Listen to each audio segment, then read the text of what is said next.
It's another day at the Gwinnett County Jail. The summer heat takes its toll. Step away from the door. Step away from the door. A young woman tries to get her way. I don't want to wear these shoes. Come on. A mother and her husband are sentenced to decades. It's hard knowing that my son is going to be raised by his grandparents because I never wanted that for him. A veteran inmate counsels a newbie. Whether you're in jail, prison, wherever, you can be in prison within yourself on the outside. Release for this inmate brings joy. I'm going to be waving bye to everybody. Telling them I will see them on the outside. Oh, bye. But shortly after tasting freedom, she finds herself back in jail again. Of course, I felt about an inch high.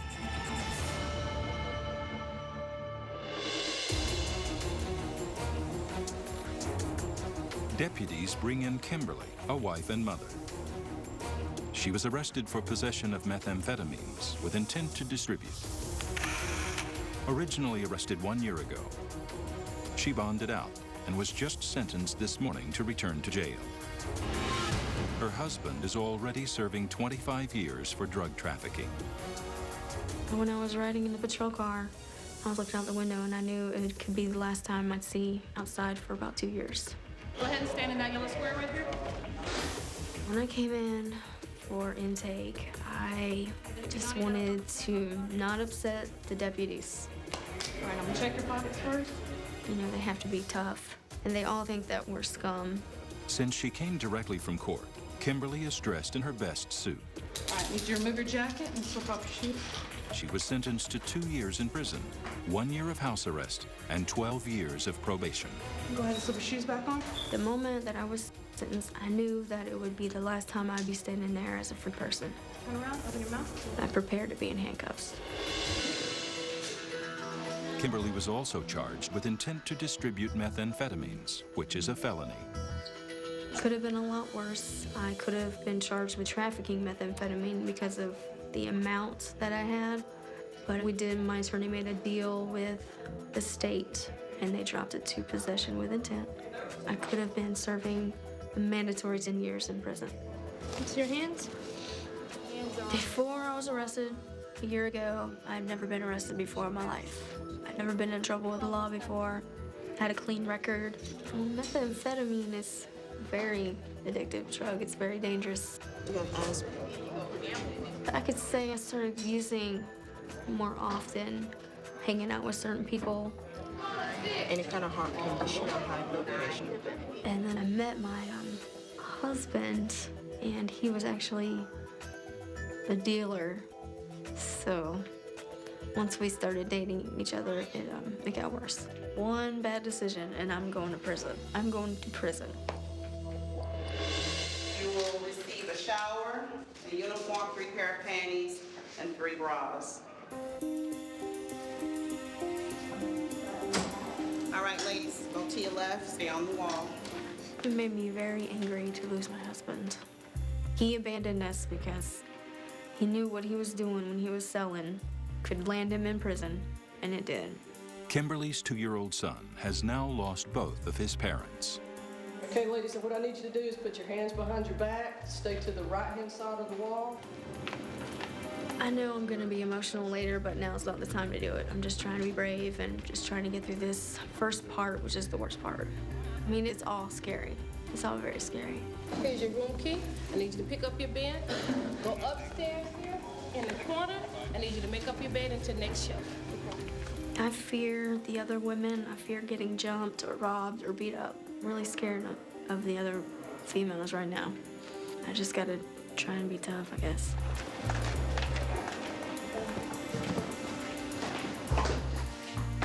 It's scary. This is real. I'll be sleeping here tonight, and it sucks. Ow. I gotta watch the ceiling. Okay. Okay.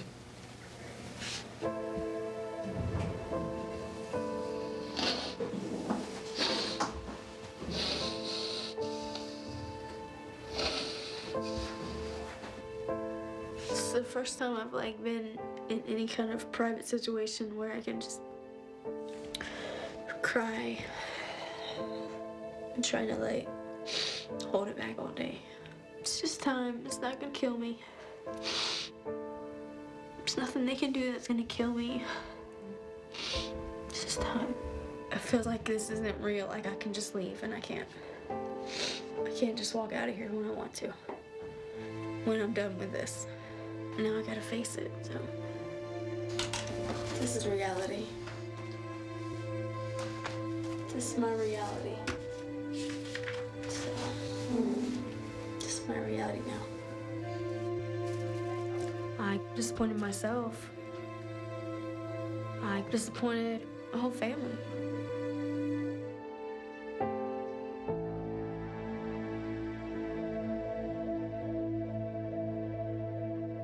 In cell block 6, deputies work around the clock to maintain control.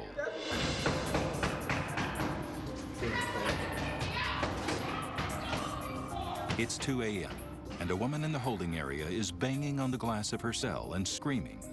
The rapid response team is called into action. We're going to make a surprise entry. That surprise entry is choreographed and for a very good reason. She's going to be totally shocked and surprised when this team takes control of her. Step away from the door.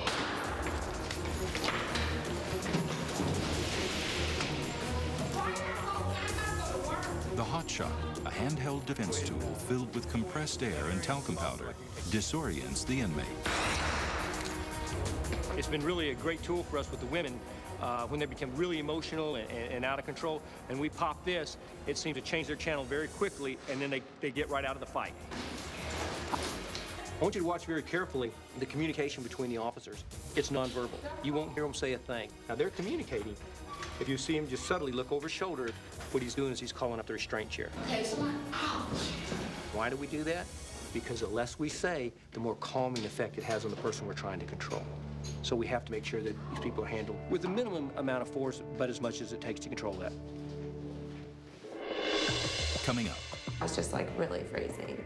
a girl makes one too many demands. I'm not really a whiner, but she was just really snappy, just really mean.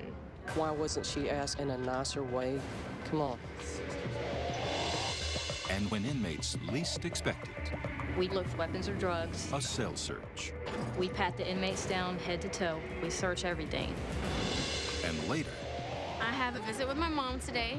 a relationship between a mother and her daughter. You can't describe the love of a parent to their child.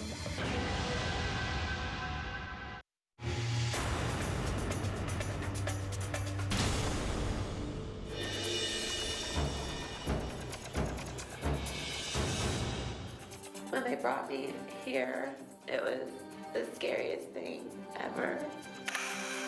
Kelly, 24, was failing to pay her speeding tickets. Put all your property in the bag. They were really rude. walk through the metal detector. Come back through, ma'am. I just want to go. This will be a life-altering experience for me. I don't think that I'll look at police officers in the same way. I'll have a lot less respect for them because of the way they treated me. It's just like really freezing, and they were not gonna bring me like a blanket or a sweatshirt. And although I'm wearing a dress, they wouldn't let me put on a jumpsuit. After 2 hours in the holding cell, Kelly is able to air her grievances to Captain Hicks. Have a seat. I'm freezing cold. Is there any way I could have a jumpsuit like the other girls that came in with dresses like mine? Is that we're actually not even as short as mine. Did you ask for a jumpsuit? I did. I'll get you a jumpsuit, but we're very busy. We treat somebody that's like you, that's here on a traffic charge, just like somebody that's here for murder. The people here were like colder to me. They were a lot ruder to me than when I was like, I don't know, like a little more bitchy. I don't know what you mean by rude and cold. Can you explain that? Just like when I came in, I was really scared. I was crying. She said, drop your Kleenex in the trash can.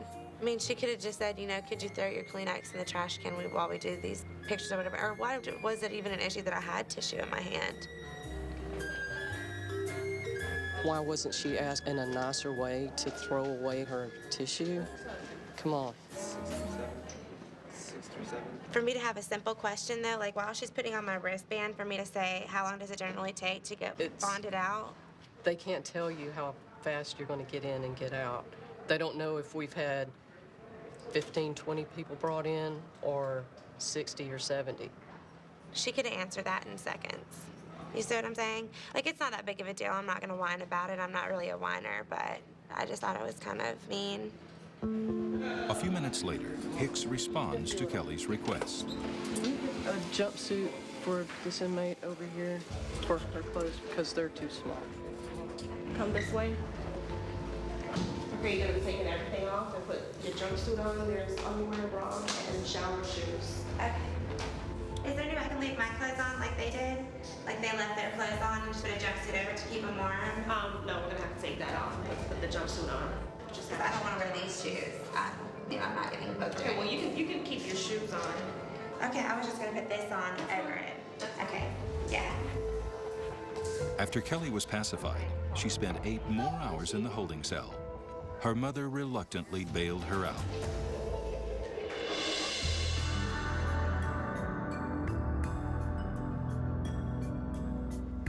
Put a little drop on top because it doesn't take but a drop when it goes. Makeup is strictly forbidden in cell block 6. But Nicole, who has been incarcerated for the past 9 months, has found a new use for colored pencils. They work fabulous as far as eyeliner, mascara, maybe depending on what color eyebrows you can do, lip liner, toenail yarns. But I'll show you. Prior to her recent incarceration for a robbery charge, Nicole served 2.5 years in prison for trafficking methamphetamines. I was addicted to the money I made selling it. I've never really been addicted to methamphetamines. I'm addicted to having nice things. Yeah, the general rule is no wearing makeup, but of course we do it anyways. The moment I got arrested is the moment I kicked the habit. That's about the gist of that. Nicole is on parole in connection to a previous stay in prison. The state mandates that she remains in jail until her parole board approves an address that is deemed suitable for a convicted felon. Yesterday from dinner, I came in and I cried because I've been here 9 months. I've been here 2 months that I didn't have to be here, but because they have a process that they like to do, it's on their time, not mine. Nicole is still waiting for a friend's address to be approved so she can finally be released. Wow, this sucks. The worst part about jail is the waiting. Waiting to see if you're actually going to be indicted or not. That you're waiting for maybe a bond hearing, or you're waiting to see how much time you're going to get. I'm waiting to see the judge. I'm waiting on trial. I'm waiting to go to court. Waiting to be sentenced. Wait for meals to come. Waiting for hours. Wait for them to unlock the doors. Waiting, waiting, and waiting. It's important to have a job, especially when you're doing time, because it makes your time go faster. It's not slow dragging, it's actually moving. It's just something different to do while I'm waiting.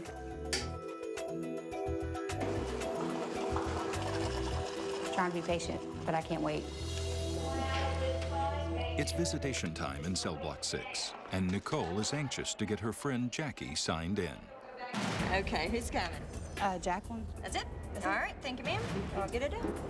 I am so looking forward to seeing my friend and finding out what parole had to say to her about me getting out, so hopefully I'll be gone soon. I'm looking to go home any day now. I'm just waiting for my address to be approved, and then I can go. Hey. Hey. All right, so what did parole say? I talked to her. She said my address got approved. It did? Yeah. Oh, my God. Oh, my God. So yeah, when it got approved, they're supposed to be releasing you immediately.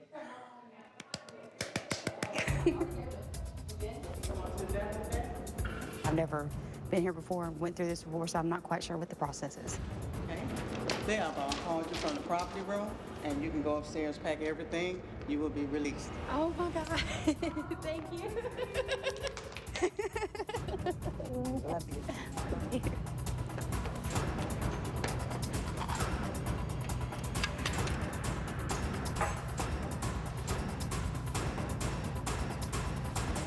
I've been here almost 9.5 months, and it's awesome to be leaving. It's unreal. It's surreal. I'm gonna be waving bye to everybody and telling them I will see them on the outside. I'm getting out and I'm going to my friends, and I have a job lined up already, and then I'm also getting back into college just as soon as I can. Bye, baby. I love you. Bye. Woo! Bye. I didn't expect to be here quite this long, but it is what it is. How are you feeling right now? Great, awesome, nervous, excited, all the above. I want to scream, but I'm in the hallway.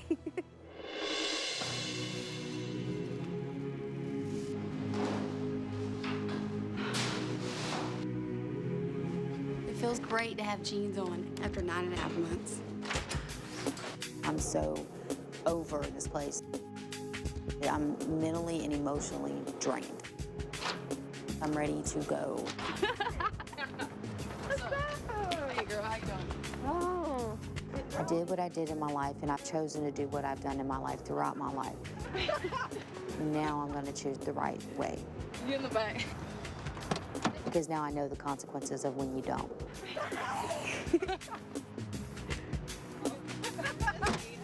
It feels great.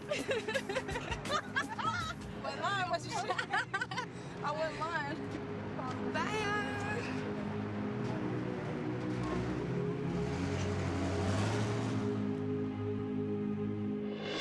Coming up, We'll go and visit my mom and my son and have my dope and my crack pipe on me and everything. how drugs separated this mother from her child. And I tell my mom I wish I could stay, but I couldn't. I had to go get high. And later, Nicole promised she would never return to jail. She failed to keep that promise. So I'm here again. I mean, of course, I felt about an inch high.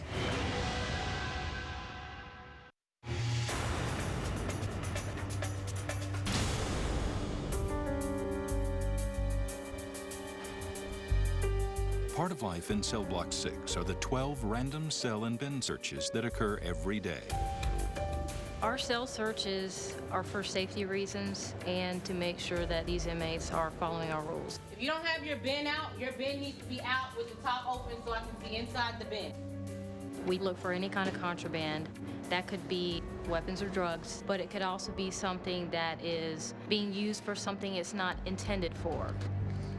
When we go into a cell, we pat the inmates down head to toe.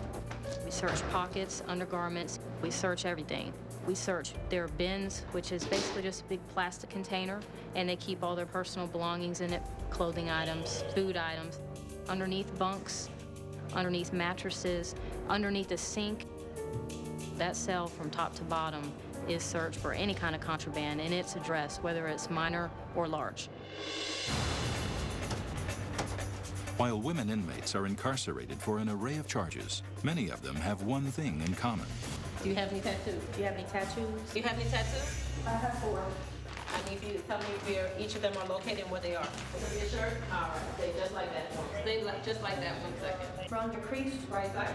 We take pictures of tattoos, scars, birthmarks, identifiers. If they become fugitives, then we can readily identify them from someone who might have a twin, or you have someone who looks like you. The reason I asked what tattoos you have is to make sure that this is the person that I have in my system already. Look at the camera number 2. And for future confirmation, if you ever come back in here. Straight ahead.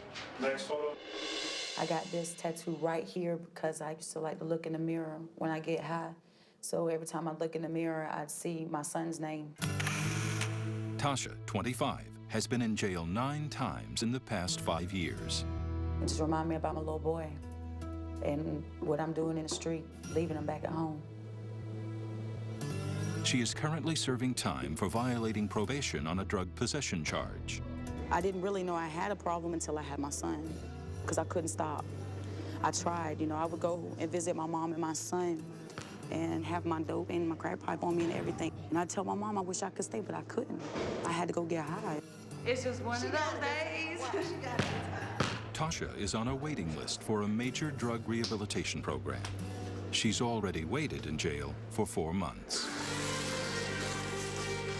Being in here, I don't have to worry about paying bills. I don't have to worry about finding a job. I don't have to worry about, temptation of getting high. I don't have to worry about nothing in here. But to go step outside, I'm actually gonna have to face the world, and that's scary. The time sucks, but I need it. If I could get out today, I'd probably mess up because I'm not ready. And I know that. 4 months isn't enough time, and that's sad. Tasha is a part of the inmate worker unit. Today, a van will transport her to the local recycling plant, where she will spend the next 8 hours sorting trash.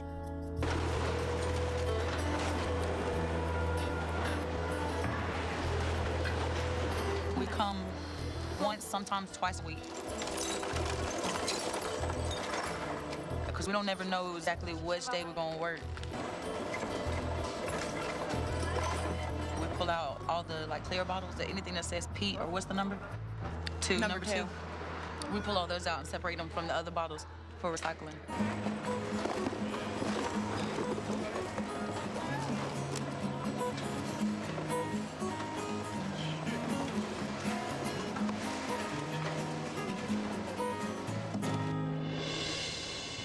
Upon her return to the jail, Tasha and the other workers are told to prepare for dinner. All right, everybody else, go back to your room, get your cup and spoon, have a seat, eat. But after working all day at the recycling plant, Tasha wants a shower, not a meal. Can we just take a shower? We're eating right now, we're not taking a shower. I'm mad right now. Cause, man, we've been working all day, you know what I'm saying? I'm gonna take a shower. They're making us eat. Why we gotta eat? I asked him, I said, I'm not trying to eat. Can I just take a shower? He said, no, we just eating. But I'm in jail, so good. No, I don't want it. I can't either. Night, all of the whole 9 yards, sweet. Thank you. I'm good. Finally, after a long day of work, Tasha gets her shower.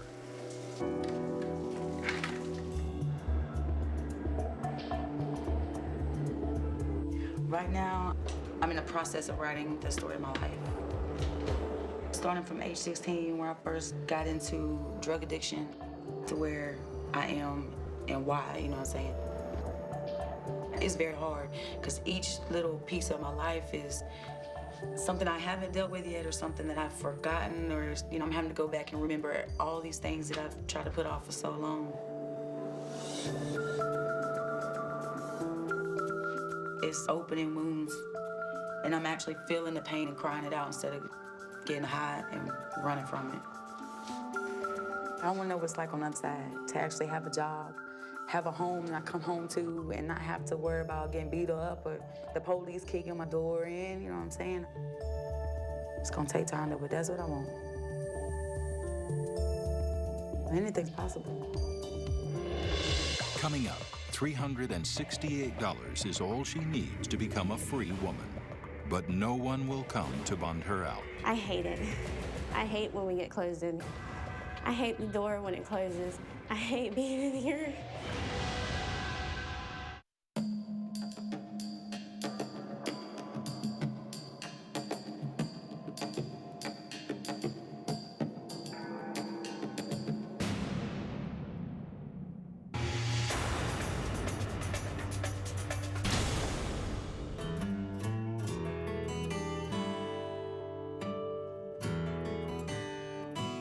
I don't want to be here in the next 3 years. I don't want to be here in the next 3 months. It's time for me to grow up. Janice, 27, has been in and out of jail on multiple misdemeanor charges. The most important thing that I've learned during my time here in jail is how important my daughter really is to me. Home is with my daughter. Wherever she's at, that's home. This last incident, I've learned that I need to stop drinking. Even though I've quit doing drugs, meth, crank, each time I've quit one, I've picked up another. Today, she's on work detail, considered a privilege by many inmates, because for them, It breaks up the monotony of the day. The biggest size we have is a 10X. As you can see, I can use it for tents. Ta-da! I requested to be in the workers unit because I knew that I wouldn't have to be locked down in the room all day. When I have to be locked down in the room all day, that's when I start feeling caged in. I'm doing work, just like I do on the outside. I would work, and I actually enjoy it. Janice has been in and out of jail several times, most recently for a DUI at a detention center in a neighboring county. The women there were a lot rougher than what they are here. They tried to claim me, and I rebelled, of course, and they cut my hair. They told the guard I had lice, so they shaved the back of my head. I had long, blonde, curly hair, and blonde is my natural color. When I got out, they had shaved completely the whole back of my head. I think today I'm going to read about keeping peace and guidance. Janice claims her troubles began at age 10 when she was molested. I'm not as happy and dolly as I normally am. At 15, she got pregnant, and ever since she has raised her daughter alone. Since I've been in jail for the past 3.5 weeks, I've written my daughter twice. While Janice is in jail, her daughter is being cared for by relatives. And I haven't received a letter back. It does hurt me, but in the same sense, I have to understand that she's upset with me. She wants me to be there for her. That's all she wants. She's 11 years old, and she's fully developed. And that's one of the things I gotta make sure that I'm there for her, is that nothing happens to her like they happened to me. To keep her mind off her daughter and her lack of freedom, Janice finds different ways to stay occupied. I work out because it keeps me fit. It takes away a lot of the stress. And when I can't lay down feeling restless, by the time I get done working out, I want to lay down. And it kills the time too, because being isolated in here, I hate it. I hate when we get closed in here. I hate the door when it closes. I hate the sound. I hate being in here. I really do. So working out helps me cope with it. It does. Janice has no one to put money in her account for the jail store, where inmates can buy extras like cigarettes. When the girls go out to smoke, they have their shorts before they put them out. I ask them for the cigarette, so I collect them and put them in here, and I break them apart and re-roll them, and I end up with a whole cigarette. Having to smoke the shorts, because I don't get full cigarettes all the time, it turns my fingers yellow. I'm always having to wash my hands, and I have to constantly rub my fingers on the wall to get this yellow stain out. So it doesn't look very feminine. Like many women here, Janice does not have the money to pay her bond. All she needs is $368 to be released. Desperate, she calls her ailing grandfather. I was wondering if you can do me a favor. Do you think you can help me get out? My bond is like $368. I'll pay, I can pay you as soon as I get out. Huh? I can't do nothing right now. No? How are you doing anyways? Are you still doing the chemo? Yeah, they still got me on chemo. All right, Grandpa. I have to go, okay? Okay, brother. All right, bye. She then tries a friend she met in Gwinnett a few weeks earlier. Hey, Rebecca, it's Janice. Hey, I called to talk to your mom yesterday. You talked to my mom yesterday? What did she say? Yes, and she said your brother was going to get you out. Do you know which one it is? It's probably my little brother that went to Iraq. Thank you so much. Lying? Of course I am. I know. It's going to be okay. I'm trying to help you. I know, and you're the first one. Oh my gosh. And to know that my family's trying to help me out at the same time. Oh my gosh. God has definitely answered my prayers. I did what I said I was going to do. This is the first time my family has really tried to help me get with anything. I've been struggling so hard on my own, and it's about time I finally found someone that wanted to help me, and it feels great. But Janice's hopes were quickly dashed. Her friends and family never came to bail her out. She spent 2 more months in jail and was released for time served. You have anything on you that'll poke me, stick me, or cut me? Kimberly just began serving a 2-year sentence for possession of methamphetamines. After being booked, dressed out, and spending her first nights in jail away from her son, Kimberly volunteered for the workers' unit. So I came over here, got in the orange, and I went to work about 5 days later. While Kimberly waits to be transferred to prison, the laundry provides a distraction for her constant thoughts about home. Sometimes I feel like I'm cracking up a little bit, and I cry myself to sleep every night because I miss my son and my family. But there are breaks in the repetition and loneliness. After work, Kimberly has a visitation. I have a visit with my mom today. It's the first visit, and I'm excited. I'm nervous too. I hope she's not upset, or I don't know how she's gonna act, but she seems fine on the phone. Hey, how are you doing? I'm okay. How are you? I'm doing well. Love you. I love you too. I miss you. I miss y'all.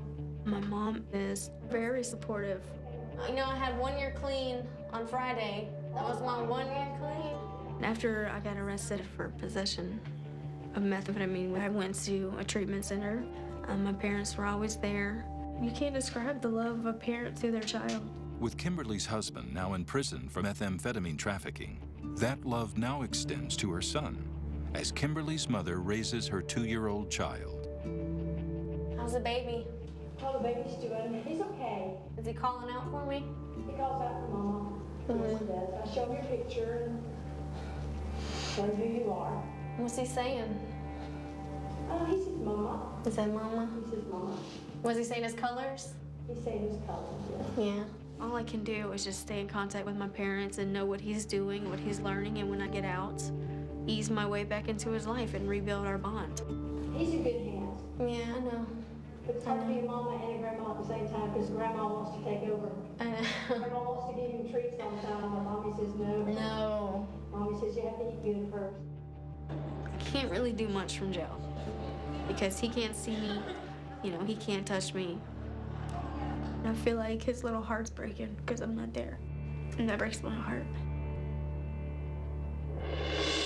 Coming up, a veteran inmate I know that I can be able to help somebody else. teaches the ropes to a newbie. It's my first time being in trouble like this. Everything inside these walls is unknown to me. I know, since I've been here, that it could be overwhelming. I just pray that this will be a learning experience.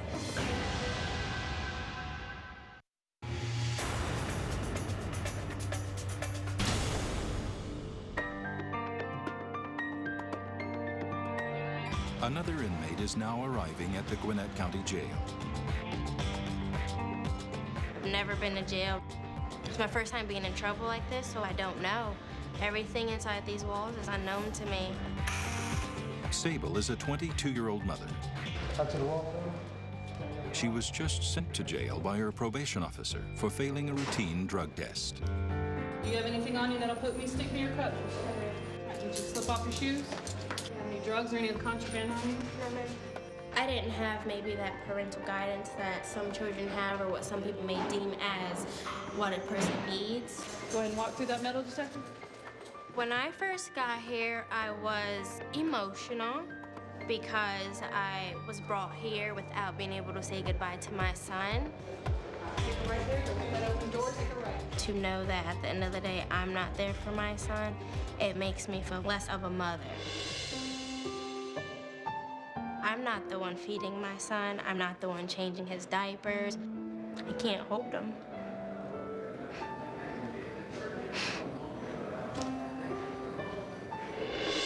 Let me see your right hand. I need you to relax your hand for me.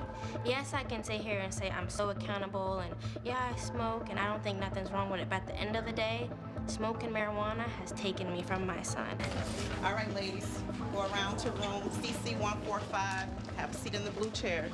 I don't want to be that typical young mother who is always in and out of jail and still wanting to party, be young. I'm young and I had a son, and now it's time for me to own up and be that mature, responsible mother that I'm supposed to be. What I need you to do is walk up these stairs, the first door, make up your bed, you'll be out. I don't know what to expect. I just pray that This will be a learning experience.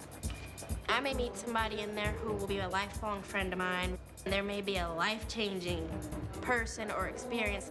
I don't know what's behind those doors.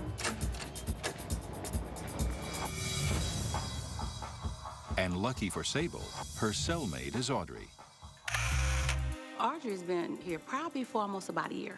She's one of the ones that stays under the radar. She kind of came in already with the understanding that what she did, and I think she has done her time very well with that. When I got here, I said I knew I had to be here. So I said, I'm not gonna wrestle with it, I'm not gonna fight with it, let me sit for a while. After living a life of crime, Audrey has now chosen to help other inmates, to guide them, to mentor them, and to mother them. Lots of girls come here, and I know, since I've been here, that it could be overwhelming for them. I know that I could be able to help somebody else who might have went down the same path I went. How do you make up the beds now? What goes first? I'm a mother of 3, and I have a lot to offer. The ladies here. Is it the white sheet goes on first? That white sheet goes on first? You got 2 sheets, and they both the same. What's it like here, Audrey? It's wherever you make the people that's in here, it's just like the people on the outside. You got the good and the bad. You look at it a time away from whatever you was doing. A time here when you could sit and get your mind together. But you got to find it in you to try to hold on. It don't matter what situation you're in, whether you're in jail, prison, wherever. You could be in prison within yourself on the outside. You just have to learn to adjust to it, knowing that this is not forever. I'm gonna take it day by day, or right now, minute by minute, and just see how it goes. But I can handle it. I can do it. Coming up, after her release, I'm doing everything that society says I'm supposed to do. Nicole is back. I've gotten a job, I've been enrolled in college. Just when I'm getting ahead, I get sent back behind.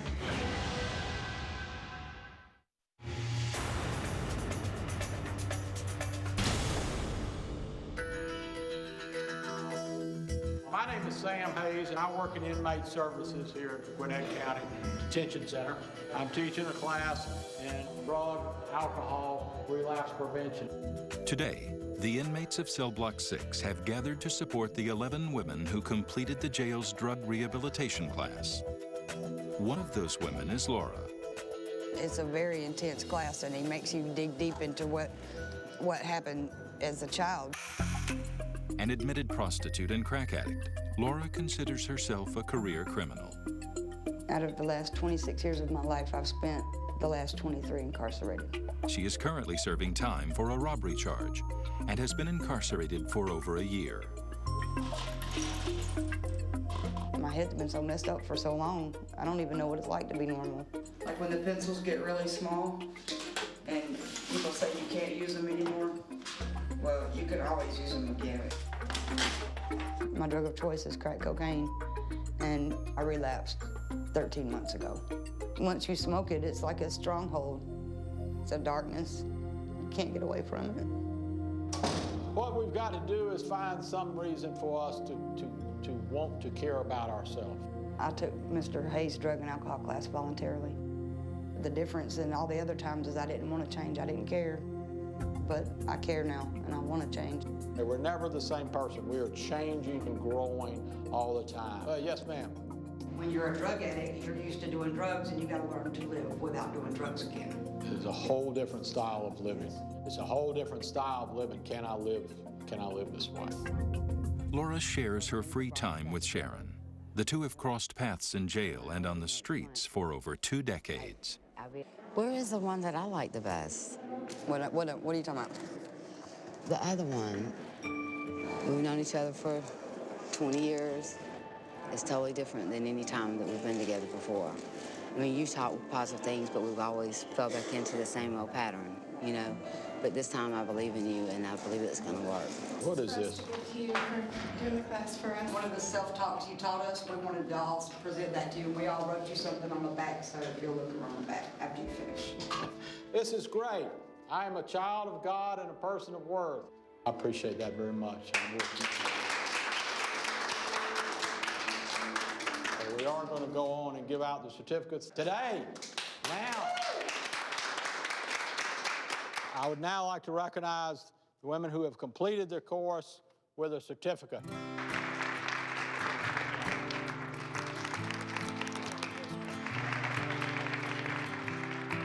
And Laura McDuffie.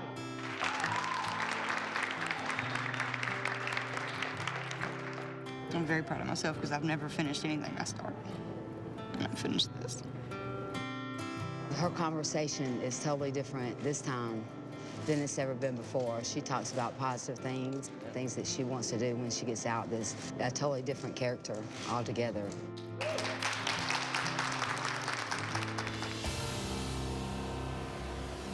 Two months after her release, Nicole is back in jail. So I'm here again. I come back here to the jail and I see an officer that I was in the dorm with. She said, "Oh, that didn't take long," and I'm going, yeah, you know, so I mean, of course I felt about an inch high. After 2 months of freedom, Nicole violated her parole when police found illegal prescription drugs in her home. When I'd actually turned myself into my parole office, I was crying. They arrested me there. That was my actual realization of not only did I know I have a problem, I was actually ready to work on my problem. I've gotten a job, I've been enrolled in college. I'm doing everything that society says I'm supposed to do. But at the same note, something always happens, it seems like. It was just like a no-win situation. I was doing good. I was. I heard you had a new car. I did. I got a new car. I got a job. Yes, and I got enrolled in college for welding. Yeah? Yeah. Just when I'm getting ahead, I get sent back behind. I'm sorry to see you back. Yeah, it sucks. I don't want to be here. My life has never been planning for me to come in and out of jail, in and out of jail.